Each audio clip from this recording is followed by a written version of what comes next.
కథా ప్రపంచంలోని శ్రోతలకు ఈరోజు వినిపించబోయే కథ రవీంద్రనాథ్ ఠాగూర్ గారు రాసిన అక్కడి రాళ్ళు ఆకలితో ఉన్నాయి. స్వేచ్ఛానువాదం వంశీ. ఆ నది ఒడ్డున ఉన్న ఎత్తైన మెట్ట మీద ఉందా పాలరాతి భవనం. ఇంచుమించు 250 ఏళ్ల క్రితం 2వ షా మహ్మద్ తన విలాసాల కోసం కట్టించాడట ఆ భవనాన్ని. అక్కడి స్నానశాలల్లో జలయంత్రాల్లోంచి ఘుమఘుమలాడే పన్నీరు చిమ్ముతూ ఉండేదట. ఆ జలయంత్రాల చుట్టూ సన్నని అరుగులున్నాయి. కానీ ఇప్పుడు ఆ జలయంత్రాలు ఆడడం లేదు. ఆ పన్నీరు పరిమళాలు లేవు, ఆటలు లేవు, పాటలు లేవు. ఆనాటి ఆనవాళ్లు తప్ప ఇప్పుడు అక్కడ ఏమీ లేవు. కంటి రెప్పలు ఆర్పకుండా ఆ భవనంలో ప్రతి మూలా చూస్తున్న నా వెనకాలే వస్తున్నాడు ముసలి గుమస్తా కరీం ఖాన్.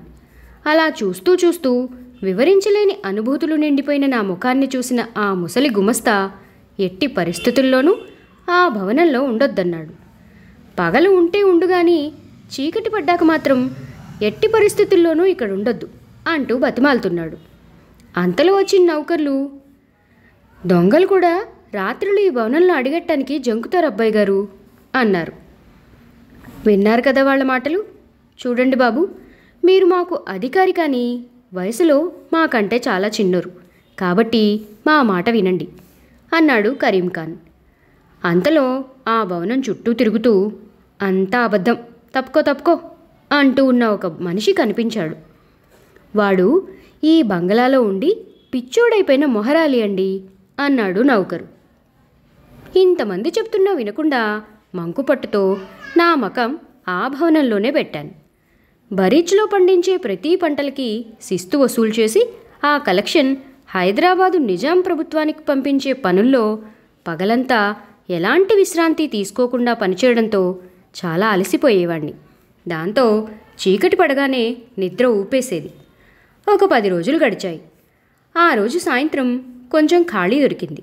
దాంతో ఆ సుక్తా నది రేవులో ఒక వాలు కుర్చీ వేసుకొని కూర్చుని అడవి మధ్యలో ప్రవహిస్తున్న ఆ సన్నటి నదిని చూస్తున్నాను. ఆరితేరిన నర్తకి నృత్యంలాగా వడివడిగా పరిగెడుతూ ప్రతి 10 అడుగులకి తమాషాగా మెలికలు తిరుగుతున్న ఆ నది ఒక అందమైన కన్నెపిల్లలా ఉంది. తిరిగిన గాలితో పాటు నది అవతలి ఒడ్డు మీద కనిపించే కొండ మీద పెరుగుతున్న వనతులసి, పుదీనా, మరువం వనాల సువాసనలు ఆ గాలిలో కలగలిశాయి. అక్కడి సూర్యుడు పడమటి కొండచాటుకి దిగిపోతూ ఉంటే ఇక్కడ గాలి బాగా పెరిగింది. ఒక లేడిపిల్ల నా పక్క నుంచి పరిగెత్తుకుంటూ వెళ్ళిపోయింది. సంపెంగల సువాసన నా ముక్కుకు తగిలింది. 2 పక్షుల జంటలు ఆకాశంలోంచి కీరుమంటూ అరుచుకుంటూ వెళ్ళాయి. కొండల్లో పల్లెల్లో ఎక్కడి నుంచో ఎవరో పాడుతున్న జానపద గీతం ఇటు పక్కగా వినిపిస్తోంది. ఇదంతా చూస్తున్న నాలో కొత్త హుషారేదో పుట్టింది. గుర్రమెక్కి ఒకసారి అలా షికారుకు వెళ్ళొద్దామని లేస్తూ ఉంటే మెట్ల దగ్గర ఎవరో వస్తున్నట్టుగా అడుగుల చప్పుడు వినిపించింది. వెనక్కి తిరిగి చూశాను. ఎవ్వరూ లేరు. అటూ ఇటూ చూశాను. ఏ నీడా జాడా కనపడలేదు. తిరిగి గుర్రమెక్కి కూర్చుని కళ్ళెం లాగబోతూ ఉండగా ఒక పెద్ద గుంపు నీళ్లలోకి దూకి ఒడ్డుకు పరిగెడుతున్న చప్పుడు వినిపించింది. గిరుక్కున అటు తిరిగాను. ఏమీ కనిపించలేదు. చుట్టూ కల తిరిగాను. చప్పుళ్ళు తప్ప మనుషులు కనపట్టం లేదు. నా నరాల్లో ఏదో గగుర్పాటు. అలా కాసేపు అయ్యిందో లేదో అమ్మాయిల గుంపు కిలకిల నవ్వులు ఎక్కువ మోతాదులో వినిపించాయి. ఆ చుట్టుపక్కలంతా కల తిరిగాను. ఎవ్వరూ కనపట్టం లేదు. ఆ అమ్మాయిలంతా నీళ్లలో దిగి ఒకళ్ళ మీద ఒకళ్ళు నీళ్లు చల్లుకుంటూ నీళ్లలో చిందులాడుతున్నట్టుగా చప్పుళ్ళు వినిపిస్తున్నాయి. నా గుండెల్లో ఏదో దడ. ఆనందం వల్లో ఆతృత వల్లో సరిగ్గా చెప్పలేను, కానీ వాళ్ళని చూడాలని తహతహ. భవనంలోకి వెళ్ళాను. 250 ఏళ్ల నాటి పల్చటి లేసు తెర నా ముందు వేలాడుతున్నట్టుగా అనిపించింది. భయంగా ఆ తెర ఒక మూల పట్టుకొని పైకెత్తి చూశాను. అక్కడ పెద్ద సభ తీరి ఉంది. కానీ ఆ కారు చీకట్లో ఏమీ కనిపించడం లేదు. ఉన్నట్టుండి ఇటు పక్కకొచ్చిన ఒక గాలి కెరటం నా శరీరాన్ని తాకి వెళ్ళిపోయింది. ఆ గాలితో పాటు ఆడపిల్లలు అల్లరి చేస్తున్న అల్లర్లు కూడా వెళ్ళిపోయాయి. బాగా నీరసం రావడంతో బయటికి వచ్చి వాలు కుర్చీలో వాలి కాసేపు నిద్రపోయి లేచాను. ఎందుకో కానీ ఆకలి బాగా వేసిందా వేళ. వంటవాడిని పిలిచి మసాలా వాసనతో ఘుమఘుమలాడిపోయే మొగలాయి బిర్యానీ చేయమని పురమాయించాను. చిత్తం బాబయ్య అంటూ వెళుతున్నవాణ్ణి వెనక్కి పిలిచి వంటలో నెయ్యి బాగా తగిలించమన్నాను. తెల్లవారింది. నది గలగల చప్పుళ్ళకి, అడవిలో పక్షుల అరుపులకి మెళకువ వచ్చింది. రాత్రి జరిగినవన్నీ తలుచుకుంటూ తెలియని తన్మయత్వానికి లోనవుతూ దొరలాగా తయారై కాకి గుడ్డ టోపీ పెట్టుకొని చెట్టుకు కట్టి ఉన్న గుర్రమెక్కి పత్తి శిస్తు వస్తువులకు బయలుదేరాను. 3 నెలల రిపోర్టు రాయడం వల్ల రోజు కంటే కాస్త ఆలస్యంగా నాకు విడిది చేస్తున్న గూల్బాగ్ దగ్గరికి ఎంత తొందరగా వెళదామా అని ఒక్కటే యావ. సంధ్య పొగల్లో చిక్కని చెట్ల నీడల్ని ఆవరించుకుని ఉన్న జనం లేని ఆ చిక్కటి అడవి మార్గంలో నేనెక్కిన గుర్రం మీద గుల్బాగ్ దగ్గరకు వచ్చేసరికి బాగా చీకటి పడింది. తలుపులు తోసుకొని లోపల హాల్లోకి వచ్చేసరికి అప్పుడే సభ చాలించటంతో 4 ద్వారాలున్న ఆ హాల్లో నుండి బయటికి వెళ్ళిపోతున్న జనం మాటలు, చప్పుళ్ళు వినిపిస్తున్నాయి. కానీ నిన్నట్లాగానే మనుషులు కనిపించటం లేదు. నేను నిలబడ్డ ద్వారంలోంచి వెళుతున్న జనం జుట్టుకు రాసుకున్న నూనె వాసనలు, బట్టలకి పూసుకున్న పునుగు పరిమళాలు నా ముక్కుకు మాత్రం తగులుతున్నాయి. నాకేమీ పాలు పోవడం లేదు. లోపలికి వచ్చి ఎడం పక్కకి తిరిగిన నాకు జలయంత్రాల్లోంచి గలగలా చప్పుళ్ళు చేస్తూ అత్తరు వాసనలతో నీళ్లు, కిన్నెరల కిలకిలలు, సితారల మీద వాయిస్తున్న మేఘమల్హార్ రాగస్వరాలు వింటూ తెలియని తన్మయత్వానికి లోనైపోతున్నాను. కాస్త దూరంగా అమ్మాయిలు కంచు మువ్వలు కాళ్ళకు కట్టుకొని కథక్ నాట్యం చేస్తున్నట్టుగా చప్పుళ్ళు. ఇంకొక చోట ఆహిర్ భైరవి పాడిన గాయని మూలుగులు. కాస్త దూరంగా జలతరంగ్, తబలాతరంగ్ జుగల్బందీలు. మధ్య మధ్యలో జాముల్ని సూచించే ఢంకా వాయించేవాళ్ల చప్పుళ్ళు. ఇటు పక్కకు చూస్తే ఊగుతున్న స్ఫటిక దీపతోరణాల వెలుగులు. అవన్నీ చూస్తూ ఆలోచిస్తూ బంగళా బయటికి వచ్చేసరికి ఏదో ఒక విధమైన మోహం నన్ను ఆవరించినట్టుగా అనిపించింది. లాంతరు పట్టుకొచ్చిన ముస్లిం నౌకరు నేనున్న ఆ గది టేబుల్ మీద పెట్టి వెళుతూ అతను చేసిన చప్పుళ్ళకి మామూలు స్థితిలోకి వచ్చాను. భోజనం ఆరగించి గదిలో దీపం ఆపేసి మంచం మీద వాలబోతూ తెరచి ఉన్న కిటికీలోంచి బయటకు చూశాను. ఆ కారు చీకట్లో ఆకాశంలో ఒకే ఒక నక్షత్రం మెరుస్తూ కనిపించింది. ఒక రకమైన కుతూహలంతో దాన్నే చూస్తూ ఎప్పటికో నిద్రలోకి జారాను. అలా ఎంతసేపు పడుకున్నానో తెలియదు కానీ ఎవ్వరూ కుదిపినట్టవ్వడంతో ఉలిక్కి పడుతూ లేచాను. ఎవ్వరూ అక్కడ ఉన్న జాడగాని నీడగానీ లేదు. మరి నన్నెవరు కుదిపినట్టు? అదే అర్థం కావడం లేదు. కిటికీలోంచి చూస్తే గుడ్డి వెన్నెల. ఆకాశంలో ఆ నక్షత్రం ఇప్పుడు లేదు. గాలి మాత్రం మెల్లమెల్లగా వీస్తోంది. కళ్ళు మూసుకున్నాను. ఆలోచిస్తున్న నాకు నిద్ర రావడం లేదు. ఏమిటి విచిత్రం? ఈ గుల్బాగ్లో అదృశ్య శక్తులున్నాయా లేక అదృశ్య వ్యక్తులున్నారా? ఎంత ఆలోచించినా ఏమీ పాలు పోవడం లేదు. మెత్తని చేతి వేళ్లేవో నన్ను తాకినట్టుగా అనిపించి లేచి చూశాను. రూపం అస్పష్టంగా కనిపిస్తోంది. ఆమె ఒక అందాల అరబు కన్య. పాలరాతితో చేసినట్టు సన్నని బలమైన అందమైన ఆమె చెయ్యి కనిపిస్తోంది. శిరస్సు నుంచి సిరిపాదం దాకా నల్లటి సిల్కు బురక, నడుము పట్కాకి వంకర కత్తి వేలాడుతోంది. ఏమీ మాట్లాడకుండా తన ఉంగరాల వేళ్లతో నన్ను తనతో కూడా రమ్మని సైగ చేసింది. ఆమెతో నడిచాను. తాళాలు వేసిన చాలా గదుల్ని దాటుకుంటూ ఆ మనిషి వెనకాలే నడిచి వెళ్తున్నాను. సన్నటి దారులు, పెద్ద పెద్ద వరండాలు, గాలి ఆడని రహస్య ద్వారాలు దాటుకుంటూ ముందుకు వచ్చాం. ఒక నీలం పరదా కనిపించేసరికి నడుస్తున్న ఆ మనిషి ఆగిపోయి కిందకు చూడమని సైగ చేసింది. చూసిన నన్ను ఒక రకమైన భయం కమ్మేసింది. గుండెల్లో రక్తమంతా ఆగిపోయినట్టు అనిపించింది. ఆ పరదా కింద నేల మీద జరీపూలు కుట్టిన సిల్కు బట్టలేసుకున్న ఒక భయంకరమైన నీగ్రో ఊరలోంచి కత్తిని తీసి ఒళ్ళో పడేసుకొని 2 కాళ్ళు బారచాపుకొని కునికిపాట్లు పడుతున్నాడు. దగ్గరకొచ్చిన ఆ స్త్రీ చటుక్కున వాడి 2 కాళ్ళు ఎత్తి పక్కకు పడేసి కిందికి చూడమని సైగ చేసింది. అక్కడ ఒక సొరంగం కనిపించింది. ఇంకా లోపలికి చూస్తే పర్షియన్ తివాచీలు పరిచి ఉన్న ఒక విశాలమైన హాలు కనిపించింది. కాస్త దూరంగా ఒక సింహాసనం, దానిమీద రాజుగారు ఉన్నారు. చిలకపచ్చ రంగులో ఉన్న వదులు పైజామా వేసుకున్న ఆ రాజావారి సుకుమారమైన పాదాలకి జరీ పాదరక్షలు తగిలించి ఉన్నాయి. ముట్టుకుంటే కందిపోయేటట్టుగా ఉన్న ఆ పాదాలు గులాబీ రంగు మఖమల్ పాదపీఠం మీద ఉన్నాయి. అక్కడి నుండి తల పైకెత్తితే రాజావారు ధరించిన దగదగా మెరిసిపోయే రత్నాల కిరీటం కనిపించింది. అంతే తప్ప పెద్ద నీడ పడుతూ ఉండడం వల్ల ముఖం కనిపించలేదు. ఎడం పక్కన రోజ్వుడ్ బల్ల మీద లేత నీలం రంగు గాజుగిన్నెలో యాపిల్ పళ్ళు, కమలా పళ్ళు, నల్లటి ద్రాక్ష గుత్తులు ఉన్నాయి. ఒక గాజు సీసాలో మెరిసిపోతూ ఉన్న వైన్ కనిపించింది. షాక్లో ఉన్న నేను ఇంతసేపు గమనించలేదు, కానీ సొరంగం కింద ఉన్న ఆ గదిలో నుండి ఒక అద్భుతమైన అత్తరు పరిమళం నా ముక్కుకు తాకుతోంది. ఆ గదిలోకి వెళ్ళిపోవాలన్న తాపత్రయం బాగా పెరిగిపోవడంతో ఆ నీగ్రో కాళ్ళని దాటి ముందుకు వెళ్ళబోతూ ఉంటే భయంకరమైన రాక్షసుడు అరుపులాంటి అరుపు వినిపించడంతో వెనక్కి తిరిగి చూశాను. వరలోంచి మెరిసే కత్తి తీసిన ఆ నీగ్రో పెద్దగా అరుస్తూ ఆ కత్తితో నా మీదకొస్తున్నాడు. ఉలిక్కి పడుతూ లేచాను. ఒక్కటే గస ఒగురుస్తున్నాను. చాలాసేపు అయ్యాక ఇందాకొకసారి నిద్రపట్టక లేచాను కదా అనుకున్నాను. అలా ఆలోచించగా అది కలలో భాగం, ఇది నిజం అని తేలింది. గుల్బాగ్ బయటికొచ్చాను. పరమనిశబ్దంగా ఉంది ఆ వాతావరణం. ఆ తెల్లవారుజాము కృష్ణపక్షమి చంద్రుడు జాగరణ చేసిన రోగిలా ఉన్నాడు. సుప్తానది అలల చప్పుళ్ళు స్పష్టంగా వినిపిస్తున్నాయి. అప్పుడే నిద్రలేచిన పిచ్చి మహరాలి ఎప్పట్లా భవనం చుట్టూ తిరుగుతూ అబద్ధం, అంతా అబద్ధం, తప్పుకో తప్పుకో అంటున్నాడు. పోను పోను నా పగటి జీవితం వేరు, రాత్రి జీవితం వేరు అయిపోయింది.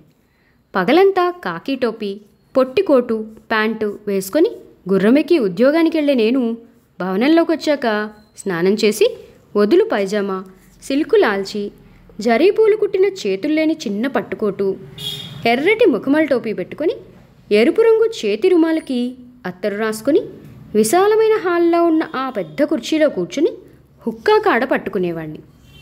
ప్రేయసి రాక కోసం ఎదురు చూస్తున్నట్టుండే నేను కొన్ని నిమిషాల్లోకే కలల సుడిగుండాల్లో గిరగిరా తిరిగేవాణ్ణి. నాకొచ్చేవన్నీ మేలుకున్నవాడి కలలు.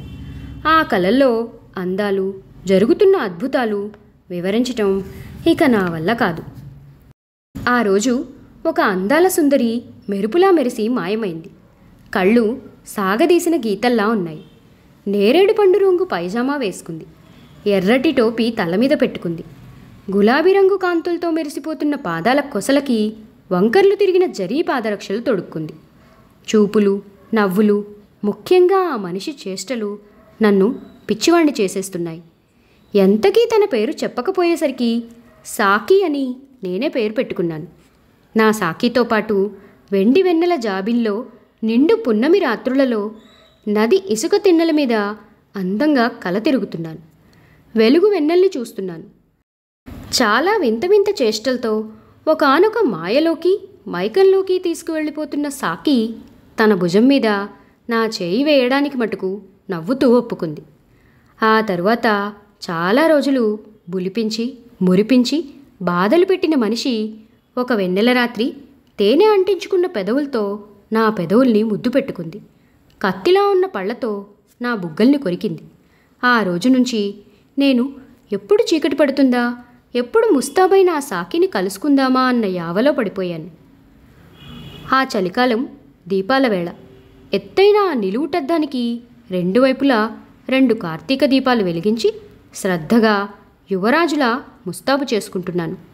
సరిగ్గా అదే సమయంలో ఆ అద్దంలో సాకి రూపం కనిపించింది. ఏమిటి ఆలస్యం, ఇదిగో నిన్నే, తొందరగా రా అంటూ మాయమైంది. ఈలోగా కిటికీల్లోంచి వచ్చిన ఎదురుగాలి అద్దానికి ఎడాపెడా ఉన్న దీపాలను ఆర్పేసింది.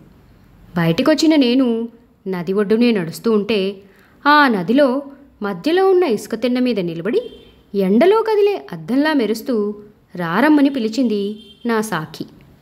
వెళ్ళాను. ఎప్పుడూ లేంది నా నడుము చుట్టూ చేయి వేసి ఆ నది దాటించింది. అడవిలో ఉన్న యాలకుల చెట్టు దగ్గరికి, మిరియాల పాదుల దగ్గరికి, కర్పూరం చెట్ల దగ్గరికి, చీకటి రుద్రాక్ష వృక్షాల నీడల్లోకి తిప్పుతోంది. అలా అమాంతం తిప్పుతూనే నా మీద పడిపోయి నన్ను వేడిగా, వెచ్చగా కౌగలించుకుంటోంది. ఆమె నడుం పట్టుకున్న నాకు మైదాపిండి ముద్దను పట్టుకున్నట్టుగా ఉంది. చెంపల మీద చేతులు వేస్తున్నప్పుడు బూరుగుదూది గుప్పట్లోకి తీసుకున్నట్టుగా ఉంది. ఆ పెదాల్ని తాకుతూ ఉంటే అంతకుముందే ఆమె తియ్యటి మిఠాయి కిళ్ళి వేసుకున్నట్టుగా ఉంది. దాంతో తియ్యగా ఉంది. ఆమె శరీరమంతా సువాసనలే. ఇలా ఎన్నో చేష్టలతో నన్ను మత్తెక్కించి వేడెక్కించి నా శరీరం కాలిపోతున్న సమయంలో మాయమైపోయింది. గిలగిలా కొట్టుకుంటూ నిద్రలేచి కూర్చున్న నాకు అంతా అబద్ధం, తప్పుకో తప్పుకో అని అరుస్తున్న మహారాలి అరుపులు వినిపించాయి. తెల్లారిపోయింది. నిద్ర తక్కువవడంతో కళ్ళు మండుతున్నాయి. నీరసంగా కూడా ఉంది. చెట్టుకు కట్టి ఉన్న కాశీగుర్రం సకిలిస్తోంది. ఎగురుకుంటూ వెళ్ళిపోతున్న పిరంగి పిట్టలు ఏదోలా అరుస్తున్నాయి. తయారవ్వడానికి లేచాను. కానీ నేనేం చేస్తున్నా సాకి గుర్తొస్తోంది. నా సాకి కనిపిస్తోంది. సాకి రాత్రి వస్తుంది కాబట్టి అసలు పగలు వద్దు, ఎప్పటికీ రాత్రి ఉంటే బాగుండు అనిపించింది. ఆ రోజు సాయంత్రం అవ్వగానే గుర్రమెక్కుదామనుకుంటున్న నన్ను మా వాళ్లంతా ఆపే ప్రయత్నాలు చేస్తున్నారు. వాళ్ల మాటలు ఏమాత్రం వినకుండా చిలక్కొయ్యకు తగిలించి ఉన్న దొరటోపి పొట్టికోటు తీసుకోబోతుండగా ఏదో శక్తిలాగా గదిలోకి వచ్చిన నదిలో గాలి ఆ రెండిటిని ఎగరగొట్టుకొని పోయింది. అంతటితో అవ్వలేదు. గాలిలో కలిసిన నవ్వులు 4 మూలల నుండి నాకు వినిపించాయి. ఇంకా సేపట్లో ఆ నవ్వుల్లో ఎవరివో ఏడుపులు పెడబొబ్బులు కలిసి కలగాపులగంగా వినిపించడం మొదలుపెట్టాయి. పోను అవి నన్ను చాలా కలవరపెట్టి భయపెట్టడంతో ఆ రోజు ఇక గుర్రం ఎక్కలేకపోయాను. ఆ రాత్రి గాఢంగా నిద్రపోతున్న వాణ్ణల్లా మంచం కోళ్ళు ఒక్కసారిగా కదిలేసరికి ఆ కుదుపుకి లేచి కూర్చున్నాను. కుమిలి గుండెలు పగిలేలా సాకి ఏడుపులు వినిపిస్తున్నాయి. ఎక్కడ్నుండా అని చుట్టూ చూసిన నాకు నా మంచం కింద నుండే అని తెలిసింది. భుజుభుజుమంటూ పగిలిన గోరీ బీటల్లోంచి వస్తున్నట్టుగా ఉంది ఆ స్వరం. ఇదిగో మిమ్మల్నే, ఈ గోరీల మధ్య ఇరుక్కున్న నన్ను, ఈ కారు చీకట్లో చిక్కడిపోయిన నన్ను తీసుకువెళ్ళిపోండి. మీ గుర్రం ఎక్కించుకొని మీ గుండెలకు అదుముకొని ఈ అడవుల్లోంచి తీసుకువెళ్ళిపోండి. అడవి దాటాక వచ్చే కొండలెక్కించి ఆ దిగువలో నదుల్ని దాటించండి. ఎండపొడలు తాకే మీ ఇంటికి తీసుకువెళ్ళి నాకు జీవితాన్ని ఇవ్వండి అంటూ ఏడుస్తోంది. పోను శృతి పెంచి గుండెలను బాదుకుంటూ ఏడుస్తోంది. ఆమె ఏడుపులకి పెడబొబ్బలకి నా మెదడంతా గిరగిరా తిరిగిపోతున్నట్టు, నాకు తెలియందేదో నా లోపల జరిగిపోతున్నట్టు అనిపిస్తోంది. అసలుకొస్తే నేనెవర్ని? నాకు చీకటి పడ్డాక మాత్రమే కనిపించే ఈ సాకిని, ఈ కలల సుందర్ని, ఈ కామినీ సుందర్ని నేనెక్కడికని తీసుకువెళ్ళను? ఇదిగో నిన్నే. నువ్వు ఎక్కడో చల్లటి సెలయేటి గట్టు మీద కూర్చుని ఖర్జూరపు పొదరిళ్ళ నీడల్లో ఇల్లు వాకిలి లేని ఎవరో ఎడారి స్త్రీకి పుట్టుంటావు. నిన్ను ఎవరో అరబు బందిపోటు దొంగ నీ తల్లి ఒడిలోంచి లాక్కొని తన గుర్రం మీదకెక్కించి కాలిపోతున్న ఇసుక ఎడార్లు దాటించి ఏదో మహానగరంలో జరిగే సంతలో అమ్మడానికి తీసుకువెళ్ళి ఉంటాడు. యవ్వనంతో మెరిసిపోతూ సిగ్గుతో ఒదిగిపోతూ అందచందాలతో దగదగలాడిపోతున్న నిన్ను పాదుషా గారి పనివాడు చూసుంటాడు. ఆ బందిపోటు దొంగకి ఎక్కువ డబ్బులిచ్చుకొని సముద్రం దాటించి బంగారు పల్లకీలో ఎక్కించుకుని వాళ్ల పాదుషా గారుండే ఈ అంతఃపురంలోకి తీసుకొచ్చుంటాడు కదా. ఇక ఇక్కడ నవాబు గారి పక్కనుండే నీ చుట్టూ రోజూ జరిగేదేమిటంటే సారంగి అనే సంగీత వాయిద్యం మీద రాగవిహారాలు, కాలిమువ్వలతో వేసే ఖండతాళాలు, ఆ తరువాత శృంగారనాదాలు. సాయిబు గారిని వదిలి బయటికి వెళ్దామంటే దగదగా మెరిసే బంగారు కత్తులు. ఏ మూలకి వెళ్ళినా దాసదాసీల పేర్లతో నిన్నో కంట కనిపెట్టే నవాబు గారి భటులు దాసీల్లాగా నీకు వింజామరలు వేస్తూ నిన్నో కంట కనిపెడుతూ ఉంటారు. నువ్వెక్కడికి వెళదామన్నా నీ వెనకాల దాసుల పేరిట నవాబు గారి మనుషులుంటారు.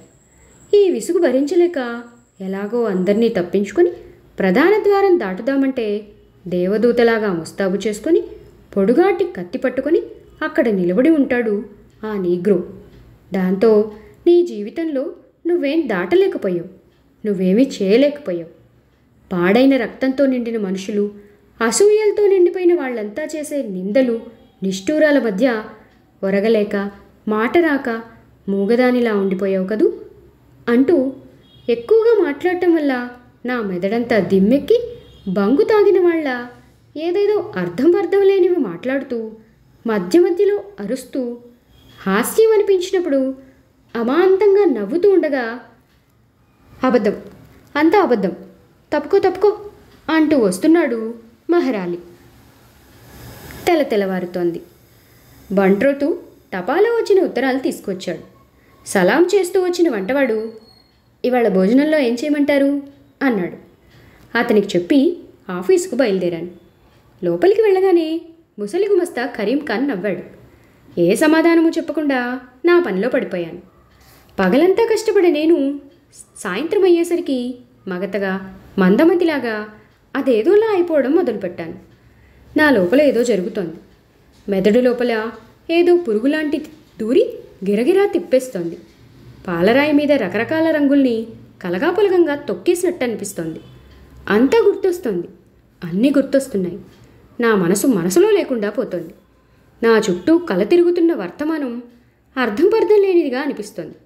హీనమైనది, దీనమైనది అని కూడా అనిపిస్తోంది. ఏదో ఆలోచనల్లో పడిపోయి క్షణకాలంలో ఏదోలా అయిపోతున్నాను. దాంతో రాస్తూ ఉన్న పెన్ను కిటికీలో ఒక మూలకు విసిరేసి పెద్ద బైండ్ బుక్కుని టపీమని మూసేసి ఆఫీసు బయట ఉన్న గుర్రం ఎక్కి గుల్బాగ్ వైపు బయలుదేరాను. సూర్యాస్తమం అయ్యే వేళకి గుర్రం నేను క్యాంప్ చేసిన గుల్బాగ్ భవనం ప్రధాన ద్వారం ముందు ఆగింది. ఒక్క ఉరుకుతో దిగి మెట్లెక్కి లోపలికి వెళ్ళాను. ఎందుకో తెలీదు, ఇవాళ ఏ చప్పుడు వినిపించటం లేదు. ఏ మూలకెళ్ళినా నిశ్శబ్దమే. ప్రతి గదిలోకి వెళ్ళి కలయ తిరగడం మొదలుపెట్టాను. ఎంతసేపు తిరిగినా నిశ్శబ్దం తప్ప ఇంకేమీ లేదు.